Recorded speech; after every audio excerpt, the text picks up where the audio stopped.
raha atao ane io resaka refondation io be de be ne nitratra ao anatin'io fa tsy le nitondra farany teo ihany nitondra taloha be de be nitratranyio za tsy tanisa zatra fotana mahafaty betsaka eto fa anjarany fitsarana zany. Efa ela ny malagasy no nikatsaka fanovana sy fanavaozana hoy sareraka na Yvon randriany zanak'olona. Tahaka ny zava-misy tamin'ny tolom-bahoaka 524 ity no nisy tamin'ny 2770 satria ny tanora-pianatra no tena nitarika tamin'izany. Isan'ireo nandray anjara mivantana tamin'ireo hetsy-bahoaka ireo nisy ireo ny tenako hoy isareraka. Tamin'ity faran'ity kosa dia nandray anjara ihany fa ankolaka noho ny zava-misy hoy izy. Manomboka eto dia mila olom-pirenena tena tompon-draharaha amin'izay Madagasikara fa tsy hisy hialangalana intsony raha tena mila izany fanovana izany. Ny sambatan'olona mihitsy ny tokony ho tompony sy handray anjara ao anatiny. Efa nilaza ny mpikarakara hoy sareraka fa iainga any ifotony izany fikonan-doha izany, tokony hamafisina ny fanentanana ifotony. Isy ireo rehetra feno 20 taona ny miakatra dia mila mandray anjara avokoa. Fa raha tokony mpiray firenena, mpiray tanindrazana fa mila olom-pirenena tompon-draharaha manomboka eto fa tsy olom-pirenena miainoaino miandro mahazo zay zany tompon-draharaha tompon'andraikitra. Zany hoe zay zavatra tapahany eto amin'ny firenena dia tompon'andraikitra ianao tompon-draharaha fa tsy menimenina indray ianao any ambadika any rehefa avy eo. Ty zavatra tia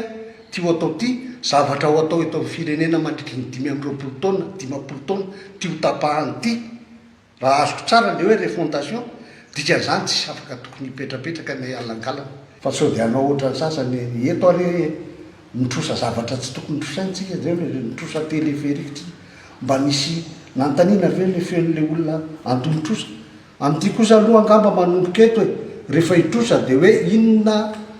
iza ny mahazo tombontsoa amin'io dia iza daholo ny anefa azy tokony hapetraka ohatran'izay le izy rehefa hitrosa vonona ve le olona hanefa azy zay mahatonga 18 ans miakatra tokony efa handray anjara amin'ny zavatra rehetrarehetra satria hanefa trosa tsika la mahantry vonona zany hanefa trosa fa tsy hoe isy anatitra koveta sotony mahazatra vonona hanefa trosa zay ny refondation zay vonona hanefa trosa vonona hitrosa vonona hitrandraka ny arena misy ato amintsika mba havadika volona mihitsy zany zay misy tsy avela hialokaloka ao anatin'ny lalàna kosa ny olon-dratsy amiko zany a raha terahanamory izy dia zao hoe mety le eritreriny hoe hatrany amin'ny fokotany ary rehefa jereny io zay le atao isabokin'olona isaky ny quartier mihitsy satria amin'ny fokotany anankiray misy mahatratra 2,000 olona saroko zany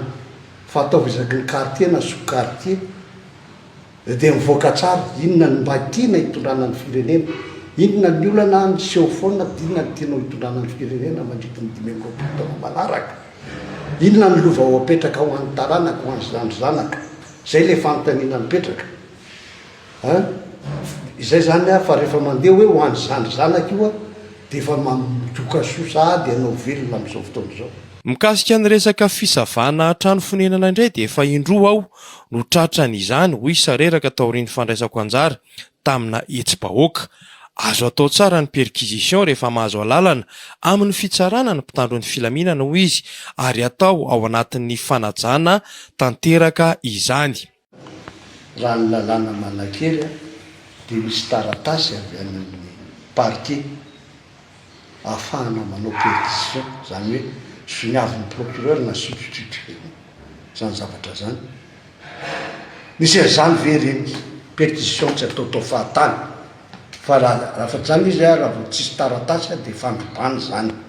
fandrobana tsotro zao ny anaran'izany ary tsy règlement de compte koa ny perquisition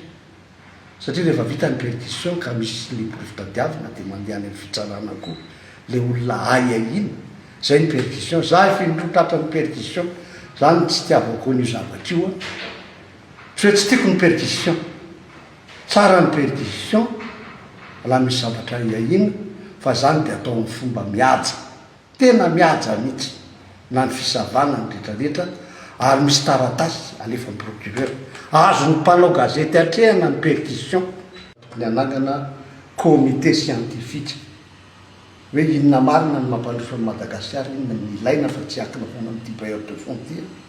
dia tokony najoro zay comité scientifique zay mitovy amin'ny fahatarana any amin'ny nomination zany. Ndraindray koa mandeha le nomination fa any amin'ny olona tsy izy mihitsy nome mamaika mantsy dia hoe comité économique et socio-économique zay foana, fa io comité scientifique io amintsika tsika manakarena manampahaizana ampiasao reo fa ilay fireneny reo fa sao dia anao ohatran'ny sasany eto ary fa nilaza ny heviny ihany koa momba ny fivoahan'ireo mpitondra fanjakana any ivelany ity mpanakanto sady mpanao politika ity. Ilaina ny fivoahan'ny mpitondra fanjakana any ivelany ary tsy mila hanaovana fitsapakevim-bahoaka isak'izay andeha akory ny mpitondra hoy sareraka. Fa zao kosa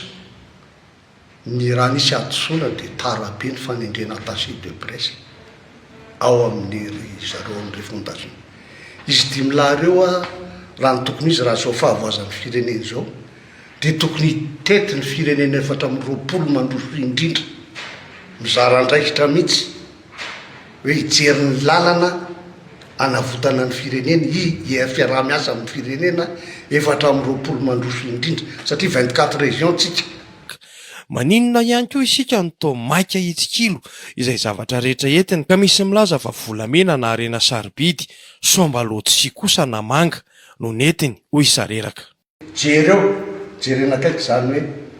tokony hazava tokoa ny atondian'ny mpitondra rehetrarehetra ary teny vomiverina dia tokony atao tatitra. Tsara be le filoham-pirenena antsika le niteny gasy tamin'ny atao interview amin'ny koa izy rehefa miresaka any rehetrarehetra any dia na ny ministra antsika dia tokony hiteny gasy dia reny be sy ny maro hoe zao no nataon'ny ministra tany.